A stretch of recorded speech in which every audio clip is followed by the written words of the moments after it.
My name is Tessa Holt.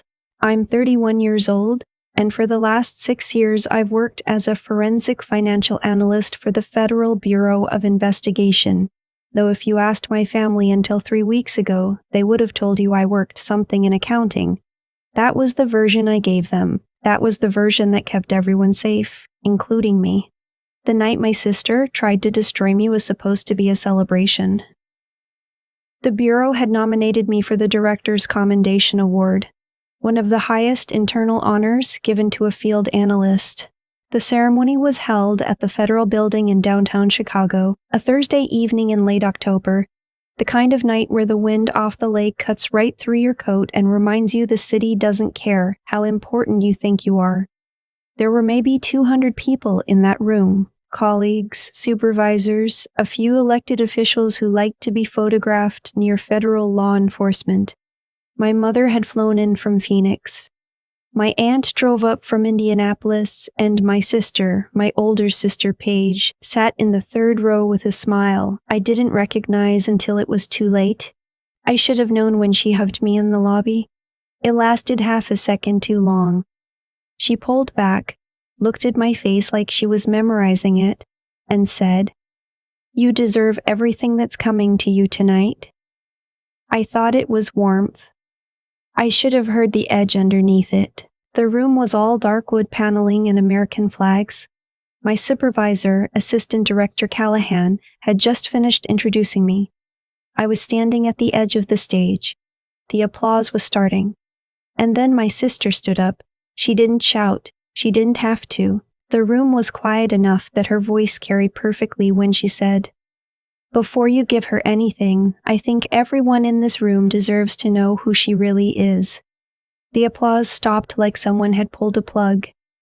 Paige walked to the center aisle. She was wearing a dark blazer, her hair pulled back the same way she wore it to court when she was making her closing arguments. She's a civil attorney. She knew exactly how to command a room. She held up her phone, screen facing outward, and said, "My sister has been lying to this agency, to this government, and to our entire family for years. I have the proof." My mother's hand went to her mouth. I didn't move. I stood at the edge of that stage and felt the whole room shift, the way a floor feels different right before something structural gives way. Paige pulled a folded document from her blazer pocket. "She told us she was a financial auditor," she said, "but she's been running unauthorized investigations. She's been accessing accounts she had no legal clearance to touch. She used our father's name, his business records, as part of a case she built without a warrant." She looked up at me. "She used our dead father to do her dirty work, and she never once asked us if that was okay." I heard my aunt say something from the fifth row. I heard someone near the back of the room whisper. I heard my own heartbeat, which is not something I usually notice. What I did not do was speak, not because I had nothing to say, but because I had learned, slowly, painfully, over 6 years of undercover financial work, that the moment you defend yourself in public, you hand over control of the narrative. And I needed to stay in control of this one, even if the room had already decided I was guilty. I had been here before. Not in the ceremony, not with my family watching, but in interrogation rooms and offshore banking offices, in conference rooms where someone had laid out a version of events that looked like the truth and wasn't.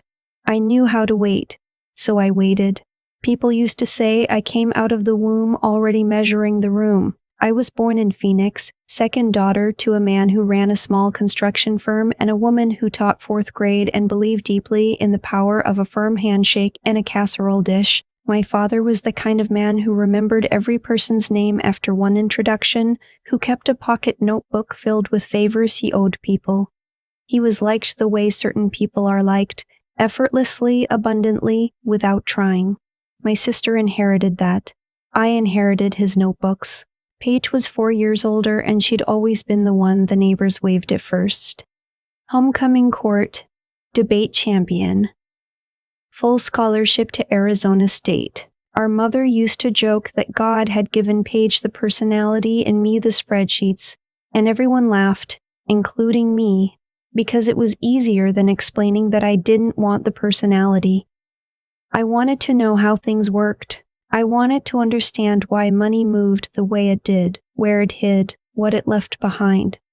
I was 14 when I figured out that a plumbing contractor in our neighborhood was billing our HOA for work that hadn't been done. I didn't tell anyone, I just made a chart, dates, amounts, work orders versus inspection records. I handed it to my father in a manila folder like I was presenting a science fair project. He stared at it for a long time. Then he said, "Tessa, how did you even know to look for this?" I shrugged. The numbers didn't feel right. He reported it. The contractor was dropped. Our father never told anyone it was me who found it. I didn't mind. Paige got into law school the same year I got my finance degree. We had a joint party, which mostly became her party, which was fine. I was already half gone by then. Accepted into a graduate program in forensic accounting in DC, with a quiet conversation scheduled with a federal recruiter I'd met at a campus seminar. By Thanksgiving of that year, I had signed paperwork I couldn't show anyone. My mother cried a little when I left. She said she was proud. She also said she wished I'd take a job closer to home, something she could explain to her friends. I told her I would try to visit often. I mostly didn't. The work swallowed everything. That's not a complaint. I want to be clear about that. I walked into it with both eyes open. Forensic financial investigation at the federal level means you live inside other people's lives for months at a time. You learn to think like someone who is hiding. You track wire transfers across 14 countries. You map shell corporations the way other people follow family trees. You sit in rooms where people are very certain they've hidden something perfectly, and you show them quietly that they haven't. I was good at it. Better than good. By my 4th year, I was leading the analytical unit on a multi-agency task force targeting a network of investment fraud that had taken retirement savings from over 800 families across the Midwest. The case ran for 2.5 years. We couldn't talk about it. We couldn't reference it in casual conversation. We worked in a secure facility with no windows and ate a lot of vending machine sandwiches and believed, mostly, that it was worth it. The reason I couldn't tell my family any of this was not stubbornness or distance or whatever story they built about me in my absence. It was federal law, active cases, protected witnesses, undercover financial mechanisms. None of it could travel home in a phone call or a Christmas card. I signed documents that made that very clear. I honored them. What I couldn't explain was the silence. And silence, in my family, had always been read as a personality flaw. Paige used to call me every few months. The calls were short, polite, and loaded with questions I couldn't answer. Where are you working now? What exactly does your department handle? Can you tell me anything about the case you mentioned?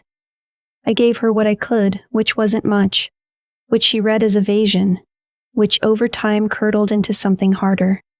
She started fact-checking me. I found this out 2 years before that night in Chicago. My cousin, her daughter, actually barely 23, the kind of kid who tells you the truth because she hasn't learned yet that honesty has consequences, told me at Easter dinner that Paige had been asking around, talking to people who knew people at the bureau, trying to find out what I actually did. She'd found some public court filings that touched the edges of a case I'd worked, with enough redaction that they were nearly useless, but enough substance to make her suspicious. I wasn't angry. I was tired and a little afraid, not of what she'd find, but of what she'd do with half of it. I should have talked to her. I know that now. But I had convinced myself that the case would close soon, that I'd be able to explain, that there would be a clean moment where the silence broke on my terms. I kept postponing the conversation I should have had 2 years earlier. In the meantime, she kept building. She found my father's name in a financial disclosure related to a dormant LLC that had been used as a mechanism in one of our investigations. A passive vehicle, no liability, nothing illegal. but tied to records he'd kept from his construction business that became relevant as background documentation. Our father had been gone for 4 years by then. He couldn't explain it. I couldn't explain it. The document was public record, just barely, and my sister found it the way she found everything, methodically, deliberately, like a woman who'd been told no once too many times and decided to go around. She built a case out of fragments, and she chose the director's commendation ceremony to present it. I have thought about this many times since. The choice of venue. She needed an audience. She needed witnesses. She needed the story to exist in a room full of people who could corroborate that she had tried. She wasn't trying to get me fired. She was trying to make sure that whatever happened next, she had already spoken first. I understood it. I didn't forgive it. Not then. But I understood. Back in that ballroom, the room had gone fully quiet in the way that only happens when people are too uncomfortable to move. Paige had finished. She stood in the center aisle with her document, her phone, her evidence. My mother hadn't lowered her hand from her mouth. My aunt was looking at the floor. And then I heard the sound that changed everything. Not applause, not a shout. A chair. The slow, deliberate scrape of a chair being pushed back from a table near the front. A man stood. He was in his 50s, silver-haired, wearing a dark suit with no tie. He had the kind of posture that comes from decades of being the person in the room who makes the final call. He was Deputy Director Archer, head of the Bureau's Criminal Investigative Division, my direct supervisor's supervisor, and the man who had personally signed off on the task force I'd spent the last 2.5 years of my life building. He didn't raise his voice. He said, "Ms. Holt, every document you've described is covered under a federal non-disclosure provision tied to an active multi-agency investigation. The use of the LLC you referenced was authorized, supervised, and closed under federal protocol, and the analyst standing on that stage has been operating under a security clearance level that neither you nor anyone else in this room without appropriate clearance is entitled to interrogate." He paused. The room was so still I could hear the ventilation system. "I'd suggest," he said, "that you consult an attorney before making any further public statements about documents you may not fully understand." Paige's face didn't collapse. She's too controlled for that. But she stopped, and in the stopping, something shifted in that room. The current of assumption that had been running toward me reversed, quietly and completely. My mother looked at me. I looked at her. I didn't smile. I didn't do anything except stand straight, the way I'd been standing for the last 4 minutes, and wait. The ceremony continued. They gave me the award. I held it in both hands at the podium and said 9 words. "I am grateful. I don't take this lightly." Then I stepped back. Paige left before the reception. The drive back to the hotel that night, I was in the back of a rideshare with my mother, and neither of us spoke for a long time. The city moved past the windows, all amber streetlights and late-night traffic. Then she said, very quietly, "Why didn't you tell me it was classified?" I turned to look at her. "Would you have believed me?" She thought about it. "I don't know," she said. "Maybe not." That honesty cost her something. I could see it. I reached over and took her hand, and she let me, which was more than I'd expected. "I want to tell you about the night I almost broke." It was 18 months into the task force. We'd been running parallel tracks on a shell corporation in the Cayman Islands and a holding company registered in Delaware, trying to connect them to a third entity based out of Luxembourg that we believed was the actual hub. The connection existed. I knew it existed, but the documentation gap was 22 months wide, and the only way to close it was through a financial record that had been destroyed in what was officially ruled an office fire in 2019. I worked that gap for 11 weeks straight. I ate at my desk. I slept 4 hours a night.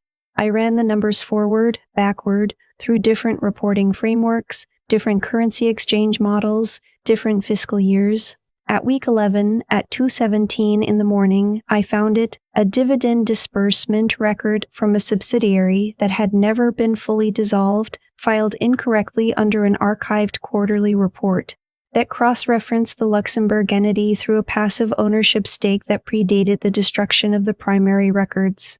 I sat at my desk for 10 minutes without moving. Then I called my supervisor. He answered on the second ring, which meant he hadn't been sleeping either. I told him what I found. He was quiet for a moment, then said, "Tessa, you just closed the loop on 800 families." I didn't say anything. I pressed my fingers to my desk and looked at the numbers on the screen and felt something I still don't have a good word for. Not pride, exactly. More like the feeling of a knot finally releasing, one you'd been carrying so long you'd forgotten it was there. I thought about my father that night, about his pocket notebook, his list of favors. He had always said that honest work leaves a trail anyone can follow. I had spent years learning that dishonest work leaves a trail too if you know where to look. I didn't call my mother. I didn't call Paige. I sat in a room with no windows at 2 in the morning and felt the weight of 800 families I would never meet, and I thought, this is enough. This is why. I grew up believing that recognition was what made work real. My mother's praise, my father's quiet acknowledgement, the way Paige would relay my accomplishments to relatives at holiday dinners, translating them into something the family could be proud of. But recognition requires explanation, and some work cannot be explained, not because it's shameful, but because the explanation itself would cause harm. I stopped needing the family version of recognition somewhere around my 3rd year. I replaced it with something quieter, the work itself, the people it reached without ever knowing my name. That was its own kind of presence. But I won't pretend the loneliness wasn't real. It was. There were holidays I missed, not because I couldn't show up, but because showing up meant performing a version of myself I'd grown out of, answering questions I couldn't answer, watching Paige tell the room who I was, based on the 2% of my life she had access to. So I stopped going as often, and the gap grew, and eventually my absence became its own kind of story in that family, the one they told themselves to explain why I wasn't there.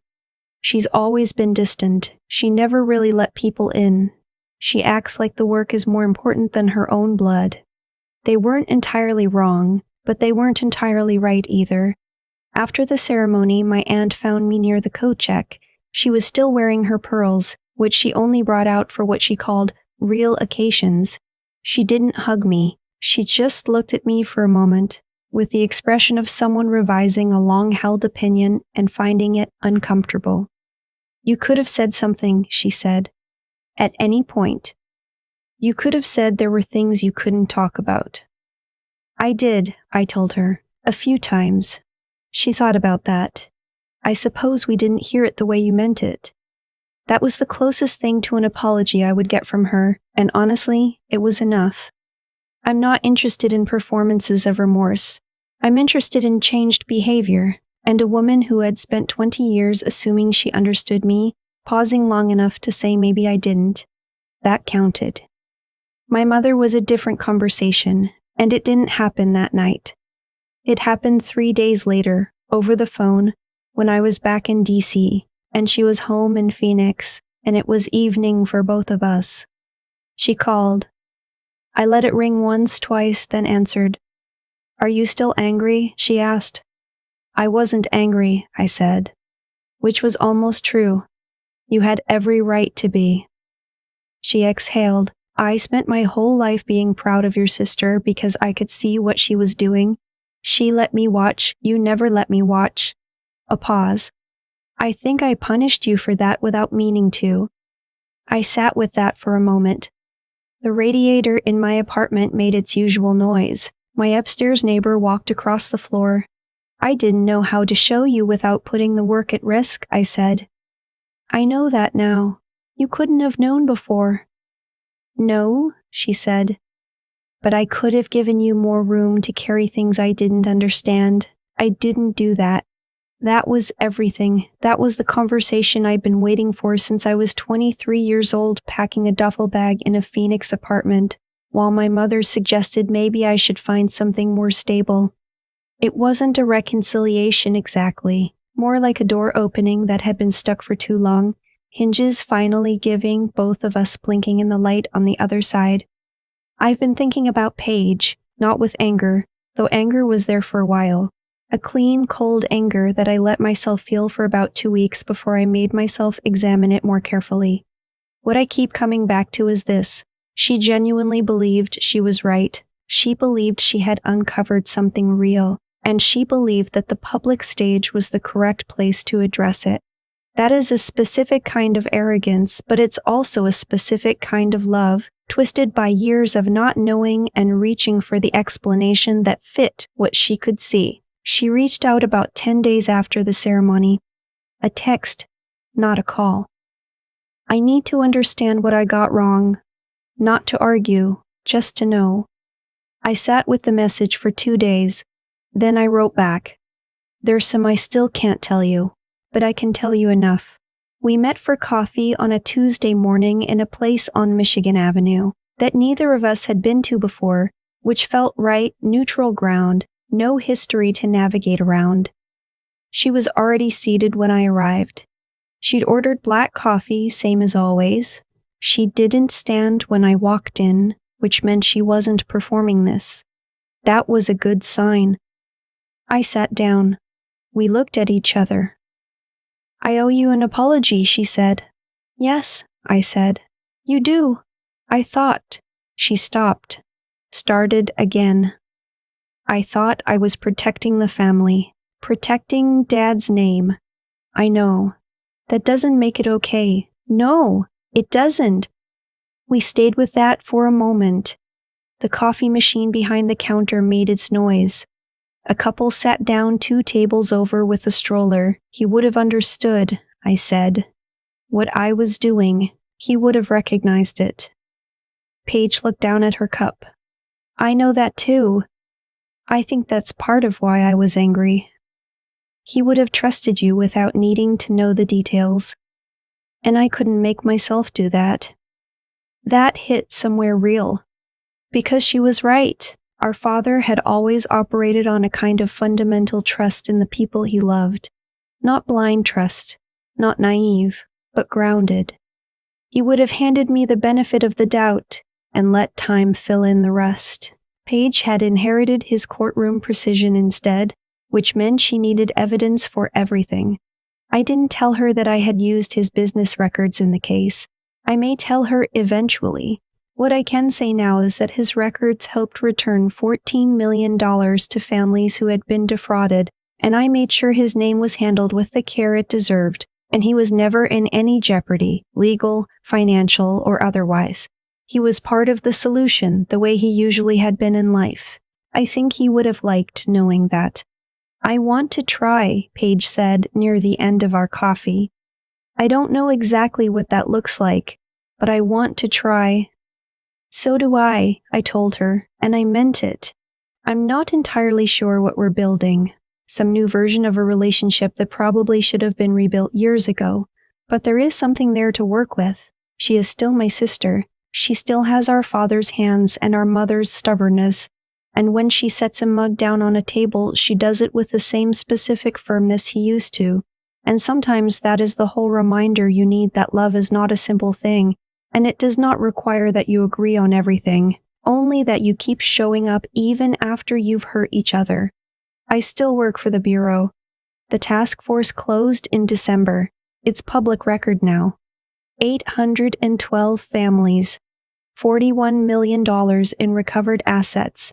The network's key players are awaiting trial. I cannot tell you more than that, and I won't, and I don't feel any need to.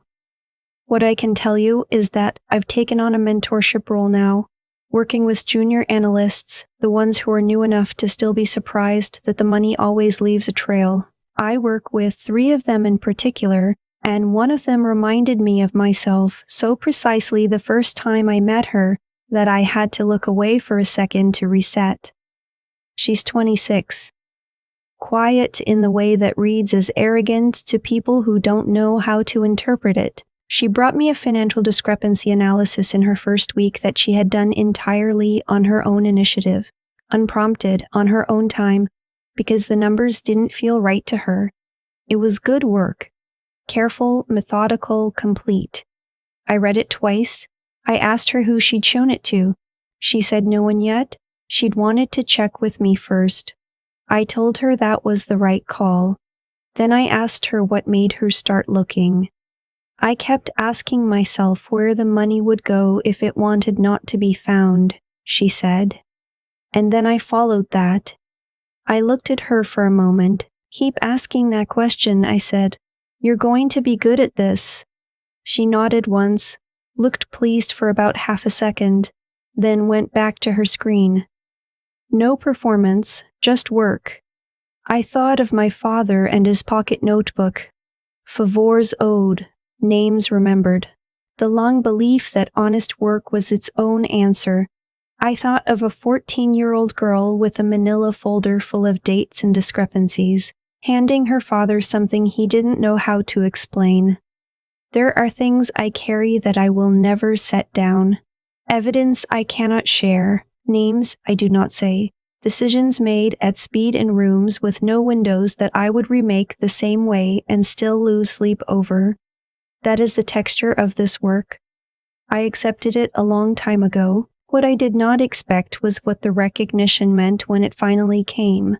Not from a crowd, not from a plaque, not from a room full of people in dark suits. It came from my mother saying I should have given you more room. It came from my sister ordering black coffee and showing up. It came from a 26-year-old analyst who follows the money because the numbers don't feel right. That is where my name lives. Not in the ceremony. Not in the award that is currently sitting in a drawer in my DC apartment because I'm not sure yet where to put it. In the work. In the families who got something back they thought was gone. In the people who learned to look for the trail. I wore the badge for the girl I used to be, the one who brought a manila folder to her father and couldn't explain how she knew where to look. She was always going to end up here. I just had to stop explaining her to people who weren't ready to understand her yet.